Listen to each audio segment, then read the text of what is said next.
দাদাকে বাঁচাতে গিয়ে আক্রান্ত হলো ভাই, মারধরে ভেঙে গেল দাঁত আর বুকের পাঁজর। আরো একবার আপনাদের জানাই, দাদাকে বাঁচাতে গিয়ে আক্রান্ত হলেন ভাই, মারধরে ভেঙে গেল দাঁত আর বুকের পাঁজর। অভিযোগ এলাকারই 3 যুবকের বিরুদ্ধে।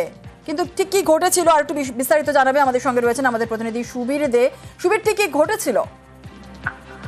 দেখো, পানিহাটি পৌরসভার অন্তর্গত জয়প্রকাশ কলোনি এলাকা এবং সেখানেই একটি সামাজিক অনুষ্ঠান ছিল এবং সেই অনুষ্ঠানের পর রাত্রিবেলা মদ্যপ এলাকার 3 জন যুবক, পাপাই দাস, অভিজিৎ দাস এবং তার সঙ্গে আরেকজন যুবক ছিলেন সেই জায়গাতে অঙ্কন দাস। তারা কিন্তু মদ্যপ অবস্থায় ছিলেন এবং সেই জায়গাতে কিন্তু এলাকারই একজন যুবক জয়মঙ্গল প্রসাদ রায়, তার সঙ্গে কিন্তু প্রথমে বচসা হয় এবং সেই বচসার জায়গা থেকে কিন্তু তার যে ভাই অর্থাৎ শুক্লাল প্রসাদ রায় যখন তাকে সেই জায়গা থেকে মারধরের জায়গা থেকে কিন্তু ছাড়াতে যায়, তখন সেই জায়গা থেকে কিন্তু ভাইকে রাস্তায় ফেলে লোহার রড বাঁশ দিয়ে কিন্তু বেধড়ক মারধর করা হয় এবং এতটাই মারধর করা হয় তার কিন্তু দাঁতের চোয়ালের 5টি দাঁত ভেঙে যায় এবং বুকের পাঁজরের যে হাড়, সেই হাড়ও কিন্তু ভেঙে গিয়েছে এবং অসুস্থ বোধ করায় তাকে কিন্তু সেখানে ঘটনাস্থলে খবর পেয়ে যায় পানিহাটি বিধানসভার বিধায়ক নির্মল ঘোষ এবং তারই উদ্যোগে কিন্তু তাকে আহত অবস্থায় কলকাতা মেডিকেল কলেজে ভর্তি করা হয়েছে এবং এই মুহূর্তে চিকিৎসা চলছে।